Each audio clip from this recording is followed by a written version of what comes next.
आप सभी का स्वागत है एक बार फिर से चौक इंडस्ट्रियल एकेडमी के ऑफिशियल यूट्यूब चैनल पर।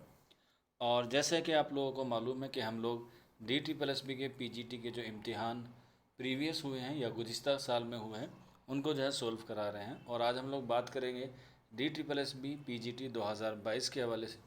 और इसमें मैंने आपको एक सवाल पूछा था कि मलिक मोहम्मद जायसी ने पद्मावत जो है वो कब लिखी थी। तो इसका आंसर हो जाएगा शेर शाह सूरी के दौर में जो है उन्होंने पद्मावत लिखी थी मलिक मोहम्मद जायसी ने। तो चलिए फिर बिना किसी देरी के आज का जो हमारा मॉक टेस्ट है वो शुरू करते हैं। लेकिन उससे पहले मैं आप लोगों को बता देता हूँ कि आपकी जो डेट है वो अनाउंस हो गई है। 27 अगस्त की जो है वो आपकी डेट आई है 2024 की। सेकंड शिफ्ट में है 12:30 से लेके, और आपका जो है वो एग्ज़ाम 2:30 बजे तक होगा, यानी कि आपका 2 घंटे का एग्ज़ाम होगा। तो आप लोग जो है वो इसकी तैयारी में लग जाइए, क्योंकि अब बमुश्किल जो है वो आपका महज 1 महीने से भी कम का वक्त जो है वो बचा है। बाकी चलिए फिर शुरू करते हैं आज की हमारी क्लास। क्वेश्चन नंबर 101 है, अकबर इलाहाबादी का सन विलादत क्या है। तो इसका करेक्ट आंसर हो जाएगा ऑप्शन 2, यानी कि 1921। अगला सवाल, नज़ीर अकबराबादी का असल नाम क्या था। तो इसका करेक्ट आंसर हो जाएगा ऑप्शन फर्स्ट, यानी कि वली मोहम्मद इसका दुरुस्त आंसर हो जाएगा। अगले सवाल की तरफ बढ़ते हैं। क्वेश्चन नंबर नेक्स्ट है, कोई तनकीदी फ़ैसला जमालियाती इक़्तिदार पर नज़र रखे बग़ैर नहीं हो सकता, ये किसका कौल है। क्वेश्चन नंबर 103 है और इसका करेक्ट आंसर हो जाएगा ऑप्शन 4, करेक्ट आंसर हो जाएगा। अगले सवाल की तरफ बढ़ते हैं, नफ्सियाती तनकीद का अलंबरदार कौन है। इसका करेक्ट आंसर हो जाएगा ऑप्शन फर्स्ट, यानी कि सिगमंड फ्राइड। और इसने नफ्सियाती तनकीद को 3 अदवार में जो है वो तकसीम किया है, जिसमें शऊर, लाशऊर और ताता शऊर जो है वो आते हैं। अगला सवाल, अकबर इलाहाबादी ने अपनी नज़मों के ज़रिए किस पर तनकीद की है। तो इसका करेक्ट आंसर हो जाएगा ऑप्शन 4, यानी कि मगरबी तहज़ीब पर और सर सैयद अहमद ख़ान पर भी उन्होंने क्या किया है, तनकीद की है। अगला सवाल, नज़ीरनामा किसकी तसनीफ़ है। तो इसका करेक्ट आंसर हो जाएगा ऑप्शन फर्स्ट, यानी कि शमसुल हक उस्मानी जो है वो दुरुस्त आंसर हो जाएगा। अगले सवाल की तरफ बढ़ते हैं। क्वेश्चन नंबर 107, उर्दू तनकीद की इब्तदाई दौर में किस तनकीदी दबिस्तान का गलबा था। तो इसका करेक्ट आंसर हो जाएगा ऑप्शन 2, यानी कि तासुराती तनकीद का जो है वह गलबा था। यहीं पर मैं आप लोगों को एक छोटी सी इन्फॉर्मेशन और दे देता हूँ। जो बच्चे D triple S B T G T Urdu की तैयारी करना चाहते हैं उन बच्चों के लिए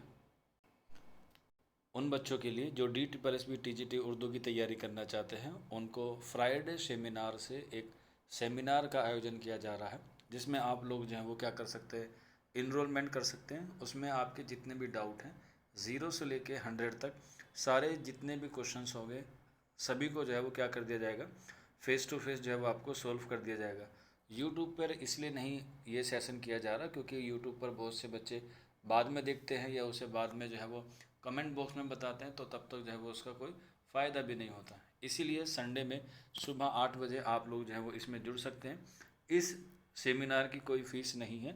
28 जुलाई को संडे में सुबह 8 बजे होगा और इसके लिए रजिस्ट्रेशन बिल्कुल फ्री है। आपको इस नंबर पर 9045220432 पर जो है वो अपना नाम, अपने स्टेट का नाम और D triple S B T G T seminar लिख के या फ्राइडे सेमिनार लिख के भी आप लोग जो है वो इस सेमिनार से जुड़ सकते हैं, जिसमें आपको इन बाकी दिनों में कैसे फर्स्ट पेपर को कवर करना है, टीचिंग एप्टीट्यूड को या टीचिंग मैथोलॉजी को कैसे आपको कवर करना है, उर्दू में जो सिलेबस है उसको आप लोग अब कितना पढ़ना है, कैसे रिवीजन करना है, क्या टेक्निक इस्तेमाल करनी है, सारी चीज़ें जो हैं वो आपको चौक इंडस्ट्रियल एकेडमी के ऐप से जो है वो पता चल जाएगी। आप लोग इस नंबर पर जो है वो जुड़ सकते हैं। आपके लिए जो है बहुत फ़ायदा देगा ये सेमिनार। चलिए वापस आते हैं और इस वीडियो को ज़्यादा से ज़्यादा शेयर कीजिएगा अपने दोस्तों पे, अपने अहबाब पे, अपने स्टेटस पे लगाइएगा, अपनी स्टोरी पे लगाइएगा और अपने फैमिली मेम्बर्स के ग्रुप में ज़रूर शेयर कीजिएगा, क्योंकि उर्दू के हवाले से ऑलरेडी मवाद जो है वो कम है या फ़राहम नहीं हो पाता है। तो हो सकता है आप लोगों के एक शेयर से ये किसी उस इंसान तक पहुँच जाए जिसको ये बहुत ज़रूरत हो। तो चलिए अगले सवाल की तरफ बढ़ते हैं, 108 की तरफ। अकबर इलाहाबादी पेशे से क्या थे। तो इसका करेक्ट आंसर हो जाएगा ऑप्शन 3, यानी कि वो मुंसिफ थे, जिन्हें हम लोग कहते हैं वकील। अगला सवाल, तज़हीक रोज़गार किसका कसीदा है। तो इसका करेक्ट आंसर हो जाएगा ऑप्शन 3, यानी कि मिर्ज़ा मोहम्मद रफ़ी सौदा का ये कसीदा है।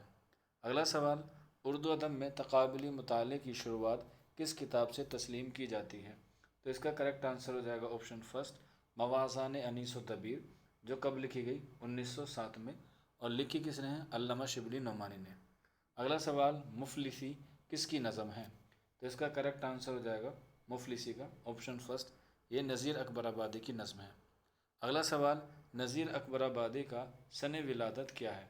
पैदाइश आपने देखी थी 1921 थी, तो यहाँ पर जो है वो आपको बताना है, सॉरी वो अकबर इलाहाबादी की थी, यहाँ पे नज़ीर अकबर आबादी की बतानी है।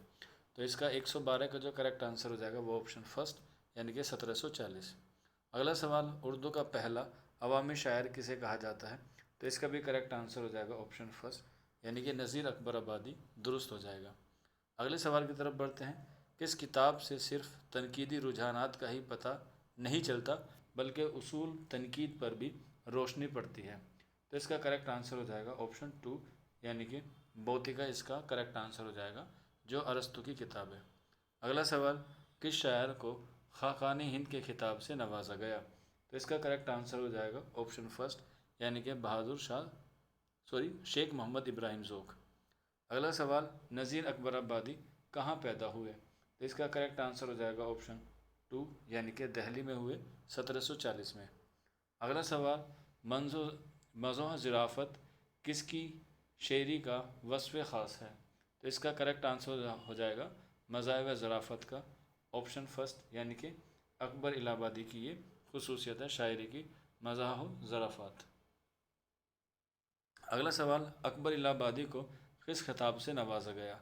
क्वेश्चन नंबर 118 है, तो इसका करेक्ट आंसर हो जाएगा ऑप्शन थ्री, यानी कि खान बहादुर। और कब नवाजा गया था? 1898 में। अगला सवाल, उर्दू तनकीद की पहली किताब कौन सी है? तो इसका करेक्ट आंसर हो जाएगा ऑप्शन फर्स्ट, यानी कि मुकदमा शेर व शायरी, और ये कब लिखी गई थी? 1893 में। अगला सवाल, अकबर इलाहाबादी किसके शागिर्द थे? तो इसका करेक्ट आंसर हो जाएगा ऑप्शन थ्री, यानी कि वहीदुद्दीन सलीम के या वहीद इलाहाबादी के। अगला सवाल, गुलिस्तान और बूस्तान किसकी तसनीफ़ है? तो इसका करेक्ट आंसर हो जाएगा ऑप्शन फर्स्ट, यानी कि ये दोनों ये तसनीफ़ जो है किसकी है? शेख सादी की है। अगला सवाल, इब्तिदाई दौर में अल्लामा इकबाल अपना कलाम किसको दिखाया करते थे? तो 122 है क्वेश्चन, इसका करेक्ट आंसर हो जाएगा ऑप्शन फोर, यानी कि दाग दहलवी। अगला सवाल, इकबाल का आखिरी शेरी मजमूआ कौन सा है? क्वेश्चन नंबर 123 है, और इसका करेक्ट आंसर हो जाएगा ऑप्शन फोर, अरमगान हिजाज, जो कब शाये हुआ? 1938 में। अगले सवाल की तरफ बढ़ते हैं। नेक्स्ट क्वेश्चन है, अगला सवाल है, अबुल फजल मानी ने किस शायर के मुतालिक कहा था कि अरब व अजम में कोई उसका मद्द मुकाबिल न था? तो क्वेश्चन नंबर 124 है, इसका करेक्ट आंसर हो जाएगा ऑप्शन फोर, यानी कि रुदगी को। अगला सवाल, अल्लामा इकबाल की नज़्म नालाए फ़िराक किसकी याद में लिखी गई? 125 का करेक्ट आंसर हो जाएगा ऑप्शन थ्री, यानी कि कर्नल आर्नल्ड के उसमें या प्रोफेसर आर्नल्ड के उसमें ये लिखी गई थी याद में। अगला सवाल, फ़िरोज़ मशीकी का ताल्लुक़ किस दौर से था? क्वेश्चन नंबर 126 है, और इसका करेक्ट आंसर हो जाएगा ऑप्शन टू, यानी कि सफ़ारी दौर से। अगला सवाल, सर सैयद अहमद ख़ान ने कौन सा रिसाले जारी किया था? क्वेश्चन नंबर 127 है, इसका करेक्ट आंसर हो जाएगा ऑप्शन फोर, यानी कि तहज़ीबुल अखलाक, और कब निकाला था? 1870 में बनारस से। अगला सवाल, क्वेश्चन नंबर 128 है, 1858 में सर सैयद अहमद ख़ान ने कौन सा मदरसा कायम किया था? क्वेश्चन नंबर 128 है, और इसका करेक्ट आंसर हो जाएगा ऑप्शन फर्स्ट, यानी कि मदरसतुल उलूम जो है वो कायम किया था। यहाँ पे ईयर में जो है वो कन्फ्यूज़न है, आप लोग जो है वो इसे सही कर लीजिएगा। अगला सवाल, क्वेश्चन नंबर 129 है, शाहनामा किसकी तसनीफ़ है? क्वेश्चन नंबर 129 है, इसका करेक्ट आंसर हो जाएगा ऑप्शन टू, यानी कि फिरदौसी। अगला सवाल, अंजुमन पंजाब का पहला मुशायरा कब हुआ? 130 है, और इसका करेक्ट आंसर हो जाएगा ऑप्शन फोर, यानी कि 1874 में। और इसमें जो लास्ट मुशायरा हुआ वो मुशायरा हुआ था 1875 में, यानी कि 3 जुलाई को। इसमें जो है मैं आपको बता दूं कि अंजुमन पंजाब में जो है वो 10 मुशायरे हुए हैं, और 10 के 10 का क्या है, अलग अलग क्या है, मौजू रहा है।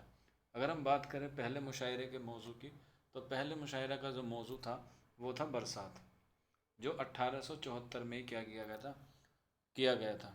इसके बाद अगर हम बात करें दूसरे मुशायरे की, तो दूसरे मुशायरे का जो मौजू था वो था उम्मीद। इसके अलावा जो तीसरा था उसका जो मौजू था, अगर हम डिपेंड करें इसमें, जो 1874 में ही किया गया था, वो था उसका उम्मीद, सॉरी तीसरा उम्मीद है। और दूसरा जो था वो था ज़मनिस्तान नो। ज़मनिस्तान नो, ये नो इसलिए था क्योंकि इसमें 9 शोरा ने शिरकत की थी, और इसी में मोहम्मद हुसैन आज़ाद और अल्ताफ़ हुसैन हाली भी शामिल थे। और यहीं पर जो है मैं आपको बताता चलूँ, पहले मुशायरे में जो है जब मोहम्मद हुसैन आज़ाद ने अपना खुतबा पढ़ा था, तो वो भी क्या हुआ था, बहुत मकबूल हुआ था और बहुत मशहूर भी हुआ था। एग्ज़ाम में जो है वो आप लोगों से पूछा जाए तो आप लोग जो है उसका नाम भी बता सकते हैं कि मोहम्मद हुसैन आज़ाद का खुतबा किस नाम से जो है वो उन्होंने पढ़ा था। तो आप लोग लिख लीजिएगा, ख़यालात ख़यालात दरबाब नज़्म और कलाम और कलाम मौज़ून। इस नाम से मोहम्मद हुसैन आज़ाद का जो है वो खुतबा पढ़ा था उन्होंने पहले मुशायरे में। कुल 10 हुए थे, 10 मुशायरे हुए थे, जिसमें पहले में क्या था, बरसात मौजू था, दूसरे में ज़मनिस्तान नू, और तीसरे में क्या था, उम्मीद था। इसके अलावा अगर हम बात करें चौथे में, तो चौथे में था हुब्बे वतन। मैं आपको इसलिए बता रहा हूँ क्योंकि आपने देखा होगा सेक्शन सी में उर्दू की मुख्तलिफ़ तहरीकें जो हैं वो DSSB TGT के निसाब में हैं, और ये जो है उर्दू में, या कह सकते हैं यूट्यूब पर भी बहुत कम अवेलेबल है अंजुमन पंजाब के लिहाज से, तो इसलिए मैं आपको यहाँ पे सारे बता रहा हूँ। इसके बाद नेक्स्ट है हमारा,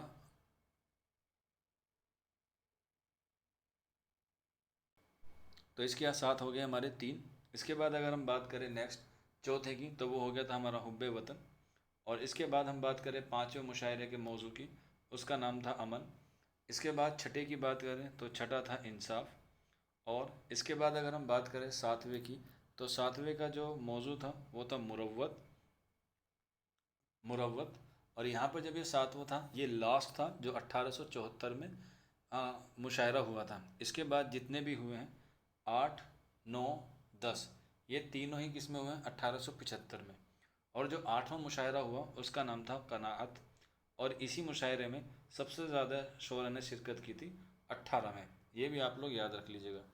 इसके अलावा 9वां था, और उसका जो मौजू था वो था तहज़ीब, और आखिरी था और वो था शराफत इंसानी। तो इस हिसाब से जो है वो आप लोग इनके 9 के 9 मुशायरे याद कर सकते हैं, क्योंकि एग्ज़ाम में आपसे पूछा जा सकता है कि किसका मौजू क्या था। शुरू के जो 7 हैं वो 1874 तक हुए हैं, और बाकी के जो 3 हैं वो 1875 में हैं। और इसका जो आखिरी मुशायरा हुआ वो 3 जुलाई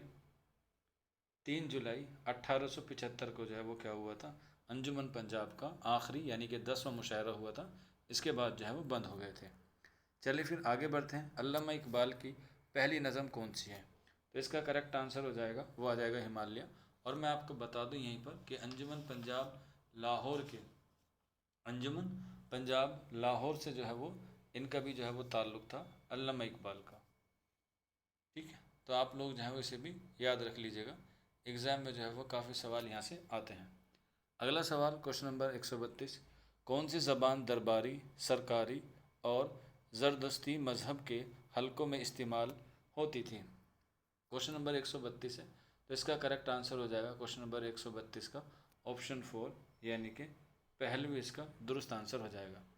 अगला सवाल, 1931 में मुसलमानों की नुमाइंदा की हैसियत से गोल मेज कॉन्फ्रेंस में किसने शिरकत की थी, तो इसका करेक्ट आंसर हो जाएगा ऑप्शन 2, यानी कि अल्लामा इकबाल ने। अगले सवाल की तरफ बढ़ते हैं, और ये मुस्लिम लीग की तरफ से जो क्या हुए थे उसमें शामिल हुए थे। अगला सवाल, सर सैयद ने साइंटिफिक सोसाइटी कहाँ कायम की, 134 का सवाल है, और इसका करेक्ट आंसर हो जाएगा ऑप्शन 2, यानी कि गाज़ीपुर में। अगला सवाल, नया आहंग किसका शेरी मजमुआ है, तो इसका करेक्ट आंसर हो जाएगा ऑप्शन फर्स्ट, यानी कि अख्तरुल ईमान का। अगला सवाल, झेल में कौन सर सैयद के रुफ़का में शामिल है, क्वेश्चन नंबर 136 है, इसका करेक्ट आंसर हो जाएगा ऑप्शन 2, यानी कि अल्लामा शिबली नोमानी। अगला सवाल, अल्लामा इकबाल का इंतकाल कब हुआ? तो मैंने आपको भी ऊपर बताया था, आंसर हो जाएगा ऑप्शन 3, 1938। अगला सवाल, सर सैयद अहमद खान की विलादत कहाँ हुई? तो आंसर हो जाएगा ऑप्शन 3, दिल्ली में। कब हुई? 1817 में। अगला सवाल, किस शायर को सुल्तान शायर शायर और शायर का लक़ब दिया गया है? क्वेश्चन नंबर 139 है, तो इसका करेक्ट आंसर हो जाएगा ऑप्शन 3, यानी कि रुदकी को। अगले सवाल की तरफ बढ़ते हैं। सर सैयद अहमद खान ने विलियम मोर की किताब लाइफ ऑफ मोहम्मद सल्लल्लाहु अलैहि वसल्लम के जवाब में कौन सी किताब लिखी? तो आंसर हो जाएगा ऑप्शन 2, यानी कि खितबात अहमदिया, जो उनकी तादाद कितनी है? 12 है। अगला सवाल, हयात शिबली किसकी तसनीफ़ है? तो ये इनके शागिर्द सैयद सुलेमान नदवी की जो है वो क्या है? तसनीफ़ है। क्वेश्चन नंबर 141, आंसर हो जाएगा ऑप्शन फर्स्ट। अगला सवाल, ब्लैंक वर्स की इस्तिलाह किस ज़बान से माखूज़ है? 142 है, इसका आंसर हो जाएगा ऑप्शन 2, यानी कि इतालवी से। अगला सवाल, बेकाफिया नज़्म को क्या कहते हैं? क्वेश्चन नंबर 143 है, इसका करेक्ट आंसर हो जाएगा ऑप्शन 3, यानी कि नज़्म मुअर्रा। अगला सवाल, किस मज़ा निगार की तहरीरों में अलीगढ़ का जिक्र बार बार आया है? क्वेश्चन नंबर 144 है, और इसका करेक्ट आंसर हो जाएगा ऑप्शन 4, यानी कि रशीद अहमद सिद्दीकी इसका दुरुस्त आंसर हो जाएगा। अगले सवाल की तरफ बढ़ते हैं। शाम अवध किसका नॉवल है? तो इसका करेक्ट आंसर हो जाएगा ऑप्शन 4, यानी कि एहसन फारूकी का। अगला सवाल, अल्लामा शिबली नोमानी की विलादत कहाँ हुई? क्वेश्चन नंबर 146 है, आंसर हो जाएगा ऑप्शन 4, यानी कि आजमगढ़ में 1914 में। अगला सवाल, किस में मिसरों की तादाद 14 होती है? हाइको में, तराइले में, सानेट में या माहिए में? तो इसका करेक्ट आंसर हो जाएगा ऑप्शन 3, यानी कि सानेट में। अगला सवाल, किस सिन्फ को मौजूदा अहद का रज़मिया कहा जाता है? क्वेश्चन नंबर 148 है, तो इसका करेक्ट आंसर हो जाएगा ऑप्शन 3, यानी कि नॉवल। अगले सवाल की तरफ बढ़ते हैं। अल्लामा शिबली नोमानी के मज़ामीन का मजमुआ किस नाम से शाये हुआ? क्वेश्चन नंबर 149 है, इसका करेक्ट आंसर हो जाएगा ऑप्शन 4, यानी कि मकालात शिबली। अगले सवाल की तरफ बढ़ते हैं। जाकिर साहब और आशिफ्ता बयानी मेरी किसके मज़ाहिया मजमून है या मज़ामीन है?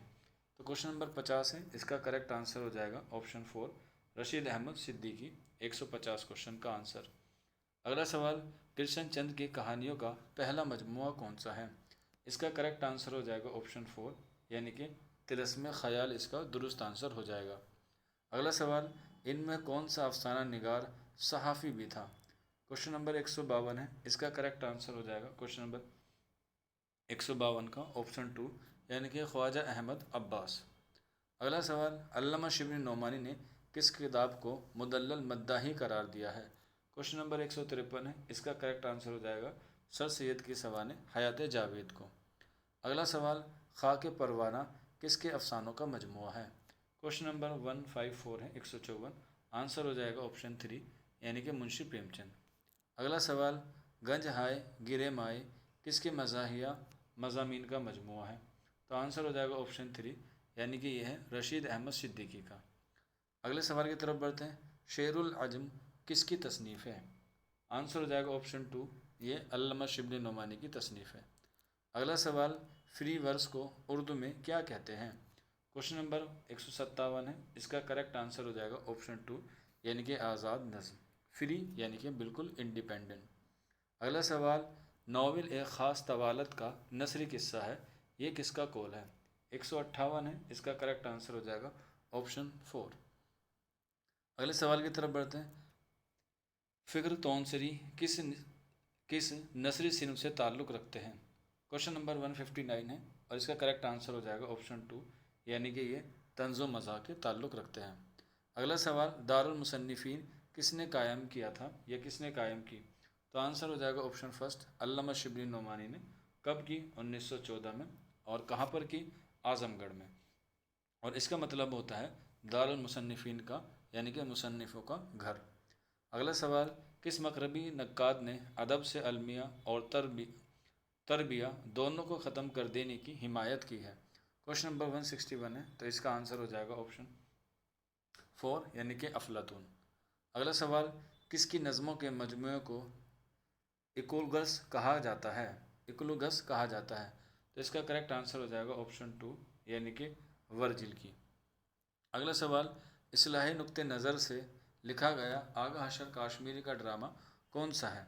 क्वेश्चन नंबर 163 है, तो इसका करेक्ट आंसर हो जाएगा ऑप्शन 3 यानी कि रुस्तम व शहराब क्या है, एक इस्लाही ड्रामा है। अगला सवाल, इनमें से कौन जर्मनी का मशहूर ड्रामा निगार, अजीम शायर, नक्काद और नाविल है? क्वेश्चन नंबर 164 है, इसका करेक्ट आंसर हो जाएगा ऑप्शन 2 यानी कि गोइटे। अगला सवाल, मुंशी प्रेमचंद की कहानियों का पहला मजमुआ कौन सा है? क्वेश्चन नंबर 165 है, तो इसका करेक्ट आंसर हो जाएगा ऑप्शन 4 यानी कि सोज़े वतन। अगला सवाल, ड्रामा अनारकली का सने तसनीफ़ क्या है? क्वेश्चन नंबर 166 है, इसका करेक्ट आंसर हो जाएगा ड्रामा अनारकली का ऑप्शन फर्स्ट यानी कि 1922। अगले सवाल की तरफ बढ़ते हैं, गोशे आफियत किसका नॉविल है? इसका करेक्ट आंसर हो जाएगा मुंशी प्रेमचंद ऑप्शन 3। अगला सवाल, मुश्ताक अहमद यूसुफ़ी उर्दू अदब में किस सिन्फ की वजह से मशहूर हुए? क्वेश्चन नंबर 168 है, तो आंसर हो जाएगा ऑप्शन 4 यानी कि तंज़ुम मज़ाह की हैसियत से मशहूर है मुश्ताक अहमद यूसुफ़ी। अगला सवाल, मुंशी प्रेमचंद की कहानियों का माखज़ है, तो इसका करेक्ट आंसर हो जाएगा ऑप्शन 4 यानी कि देहाती ज़िंदगी। अगला सवाल, आलमी अदब में अलमिया निगारी के बानी की हैसियत किसको हासिल है? क्वेश्चन नंबर 170 है, इसका करेक्ट आंसर हो जाएगा ऑप्शन फर्स्ट। अगले सवाल की तरफ बढ़ते हैं, उर्दू थिएटर का बाबा आदम किसे कहा जाता है? तो इसका करेक्ट आंसर हो जाएगा ऑप्शन फर्स्ट यानी कि दादा भाई रतन जी ठूठी को। अगला सवाल, क्वेश्चन नंबर 172, नई कहानी के फ़न का मौजिद किसे कहा जाता है? तो इसका करेक्ट आंसर हो जाएगा ऑप्शन फर्स्ट यानी कि मुंशी प्रेमचंद को कहा जाता है। अगले सवाल की तरफ बढ़ते हैं, आबे गम किसकी तसनीफ़ है? क्वेश्चन नंबर 173 है, इसका करेक्ट आंसर हो जाएगा ऑप्शन 2 यानी कि ये मुश्ताक अहमद यूसुफ़ी की तसनीफ़ है। अगला सवाल, एलियट और ओडिसी किसकी तसनीफ़ है? 174 है, तो इसका करेक्ट आंसर हो जाएगा ऑप्शन 4 यानी कि होमर की। अगला सवाल, उर्दू का पहला ड्रामा कौन सा है? खेती, जहाद, सिल्वर किंग या इंद्र सभा? क्वेश्चन नंबर 175 है, आंसर हो जाएगा ऑप्शन 4 यानी कि इंद्र सभा। अगला सवाल, मुंशी प्रेमचंद ने कौन सा रिसाला जारी किया था? तो इसका करेक्ट आंसर हो जाएगा ऑप्शन 3 यानी कि हंस। अगला सवाल, मुंशी प्रेमचंद का घर का नाम क्या था? नवाब राय, धनपत राय, किशोरी लाल या गुलाब राय? तो 177 का करेक्ट आंसर हो जाएगा ऑप्शन 2 यानी कि धनपत राय। नवाब राय जो है उनका कलमी नाम था। अगला सवाल आप लोगों को बताना है, सर वॉन्ट्स का ताल्लुक किस मुल्क से था? क्वेश्चन नंबर 178 है, तो इसका करेक्ट आंसर हो जाएगा ऑप्शन फर्स्ट यानी कि हिस्पानिया से। अगला सवाल, नौशबा किस ड्रामे का किरदार है? तो जैसा कि आप लोगों को पता है, एक सवाल आप लोगों के लिए घर के लिए होता है, तो आप मुझे बताइएगा HW लिख के, आपको कुछ नहीं करना है, HW लिख के कोई सा भी ऑप्शन, ए आगरा बाजार, 2 इंद्र सभा, ऑप्शन 3 आजमाइश, ऑप्शन 4 जहाक। इस तरीके से आप जो है वो मुझे ज़रूर बताइएगा नीचे कमेंट बॉक्स में। अगला सवाल और आज के हमारे मॉक टेस्ट का या कह सकते हैं प्रीवियस ईयर पेपर का आखिरी सवाल है, उर्दू का पहला नसरी ड्रामा किसे कहा जाता है? तो इसका करेक्ट आंसर हो जाएगा अकॉर्डिंग टू ऑप्शन 4 यानी कि बुलबुले बीमार को जो है वो उर्दू का पहला नसरी ड्रामा कहा जाता है अकॉर्डिंग टू ऑप्शन। तो इस तरीके से ये पेपर जो है वो आपका सोल्व हुआ। उम्मीद है आपको समझ में आया होगा। कोई डाउट रहता है या कोई क्वेरी रहती है तो आप लोग ज़रूर हमारे साथ फीडबैक के तौर पे कमेंट बॉक्स में ज़रूर बताइएगा। अगर कोई बच्चा DTPLSB की तैयारी करना चाहता है तो वो जो है वो हमारे इस नंबर पर रब्ता कर सकता है 9045220432। इस पर जो है वो आपकी उर्दू की पूरी कंप्लीट जो है वो तैयारी कराई जाएगी। अगर कोई बच्चा फर्स्ट पेपर की भी तैयारी करना चाहता है, हालांकि अभी वक्त जो है वो बहुत कम है, तो वो हमारी वेबसाइट पे जाके www.chalkandduster.in पर जाके जो है वो वहाँ पर क्लासेस आपको अवेलेबल हो जाएंगी। महज 299 में आपको फर्स्ट पेपर के सारी क्लासेस वहाँ पर अवेलेबल हो जाएंगी। बाकी कोई डाउट रहता है तो आप लोग ज़रूर हमसे पूछ सकते हैं। आज की वीडियो में इतना ही था, और वीडियो ख़त्म करने से पहले एक बार और आपको मैं याद दिला दूं कि आने वाली 28 जुलाई को 8 बजे आप लोगों का सेमिनार है जिसका नाम फ्राइडे है, लेकिन वो होगा संडे में। आप लोगों से दरख्वास्त है, रिक्वेस्ट है कि आप लोग वीडियो को ज़्यादा से ज़्यादा शेयर कीजिए ताकि उन बच्चों तक, जिन बच्चों की इसकी ज़रूरत है, वहाँ तक पहुँच जाए। बाकी आपके पास हमारा नंबर है ही, उस पर आप लोग जो है वो रब्ता कर सकते हैं। मिलते हैं आप लोगों से जल्दी नेक्स्ट वीडियो में। शुक्रिया फॉर वॉचिंग दिस वीडियो।